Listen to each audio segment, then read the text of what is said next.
Perkenalkan, nama saya Maryam, yang saat ini sedang mengikuti pelatihan data analis di PPKD Jakarta Selatan. Hari ini, saya akan menjelaskan mengenai proses pembersihan data, seperti menangani data yang hilang, outlier, atau duplikasi.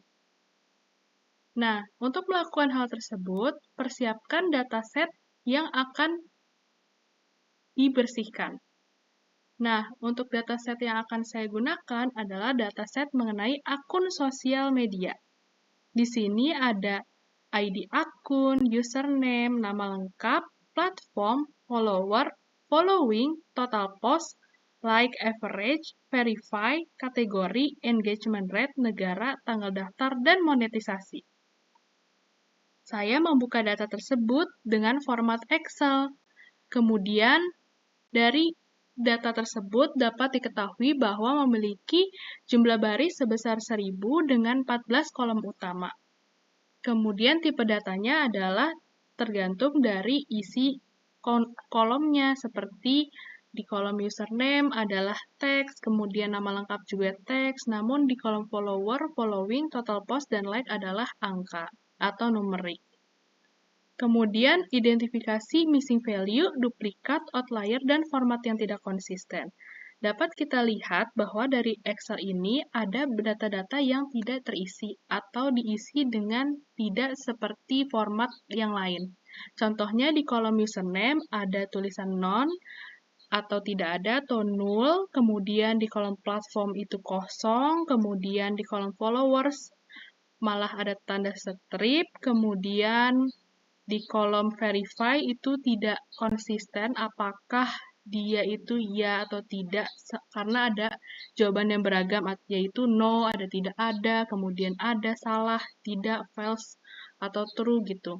Kemudian di kategori education juga ada beberapa yang tidak sesuai, seperti penulisannya GA dari gaming itu besar, sementara yang lain kecil. Kemudian tulisan fitness juga seperti itu. Dan di kolom engagement rate juga ada yang kosong, sementara di kolom negara ini banyak yang typo, seperti tulisan-tulisan yang tidak sesuai dengan ejaan gitu ya.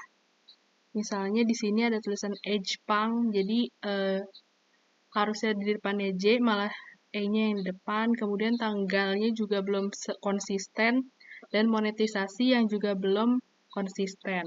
Kemudian, selanjutnya adalah menentukan strategi dari pembersihan data ini.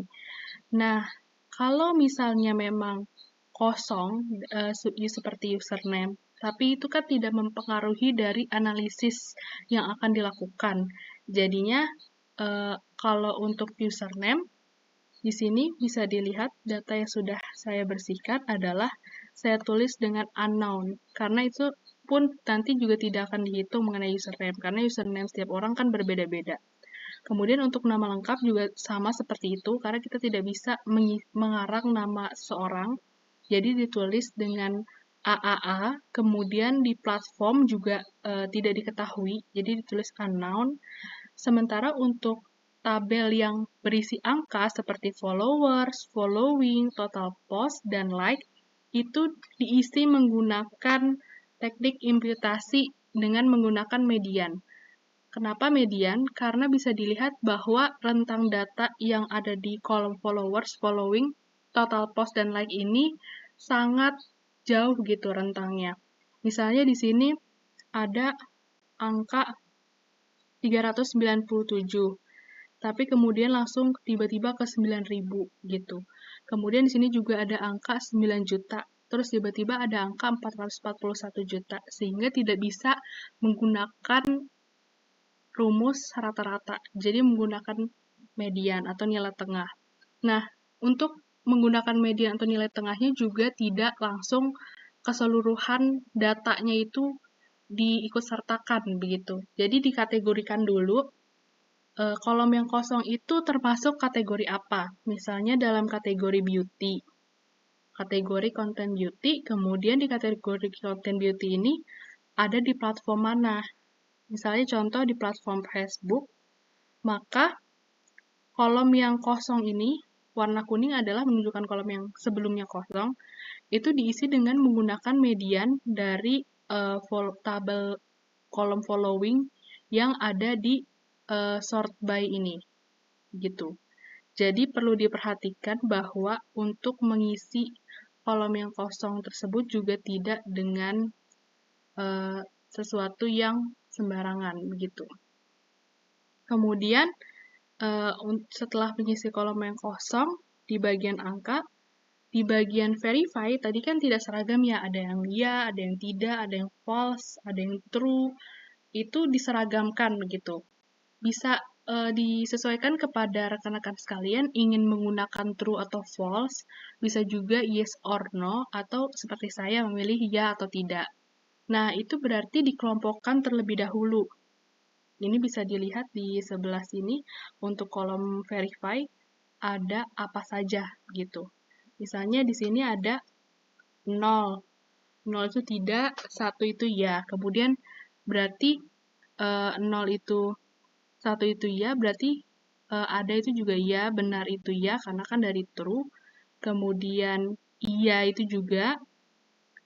Terus dengan Y juga iya, yes juga iya. Jadi dikelompokkan sekiranya mana yang termasuk dalam kategori iya. Begitu juga dengan yang tidak. Nah, setelah itu, untuk kolom yang kosong seperti blanks, kemudian null, non gitu, itu dilakukan yang namanya teknik imputasi dengan menggunakan modus. Kenapa modus? Karena datanya termasuk kategori, ya. Ya, pilihannya hanya ya atau tidak. Jadinya digunakan modus. Nah, modusnya itu dihitung dengan menggunakan pivot table. Di sebelah sini. Bisa dilihat bahwa jumlah ya-nya itu ada 840 dan jumlah tidaknya ada 840 dan jumlah ya-nya ada 97. Sehingga bisa disimpulkan bahwa modus dari data tersebut adalah tidak.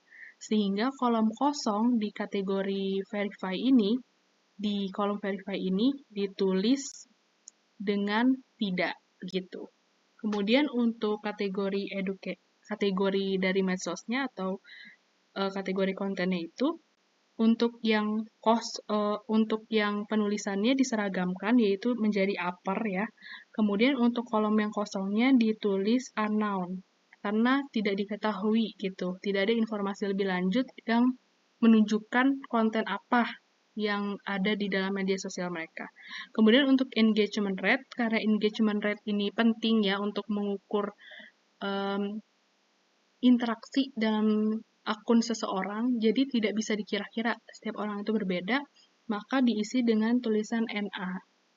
Kemudian untuk negara juga diseragamkan, terutama untuk penulisan yang typo dibetulkan, dan untuk yang kosong ditulis unknown juga, karena lagi-lagi negara itu tidak bisa dikira-kira dan kita tidak mengetahui atau tidak punya basis data yang lengkap terkait hal tersebut. Kemudian untuk tanggal daftar juga diseragamkan formatnya yaitu menjadi year, month, and day. Kemudian untuk tanggal yang kosong itu ditulis 000 sesuai dengan format yang tanggal tadi sudah ditentukan. Kemudian untuk monetisasi dilakukan sama seperti tadi mengisi dengan modus seperti di kolom verify. Kemudian selanjutnya adalah tabel ringkasan. Tuliskan ringkasan, yaitu masalah utamanya terletak dari data awal yang memiliki tingkat kekosongan yang cukup tinggi pada kolom-kolom yang krusial. Tadi kan kolomnya banyak yang kosong, kemudian penggunaan nilai rata-rata umumnya dianggap kurang akurat karena adanya outlier, terutama pada jumlah followers. Jadi tadi yang rentangnya besar itu, yang sangat besar itu tadi seperti 440 juta, itu disebut outliers. Kemudian terutama pada jumlah followers, sehingga metode median per grup kategori dipilih sebagai solusi terbaik. Selain itu, ada juga kemungkinan human error saat input data, terutama pada kolom kategorikal dan format tanggal yang mengakibatkan data sulit diolah untuk visualisasi seperti pivot table. Tadi langkah-langkah pembersihannya yaitu kemudian di filtering dan di replace, kemudian di date conversion, jadi datanya diseragamkan formatnya, kemudian menghapus duplikat, Kemudian ada case transformation, yaitu mengubah teks menjadi huruf kapital, yaitu upper. Kemudian diimputasi menggunakan median. Hasil rekomendasinya adalah data duplikasi sudah dihapus, hasilnya adalah data duplikasi sudah dihapus, format sudah distandarisasi, kolom yang kosong sudah diisi dengan menggunakan median berdasarkan filter kategori dan platform, kemudian distribusi data tetap terjaga dan tidak terdistorsi oleh angka yang ekstrim. Nah, rekomendasinya adalah perlu ditetapkan data validation atau menggunakan drop-down menu pada formulir input data. Kemudian, sistem pengumpulan data sebaiknya menggunakan validasi kolom yang mewajibkan pengisian, agar tidak ada kolom-kolom yang kosong. Itu saja yang bisa saya jelaskan. Terima kasih sudah menonton. Semoga dapat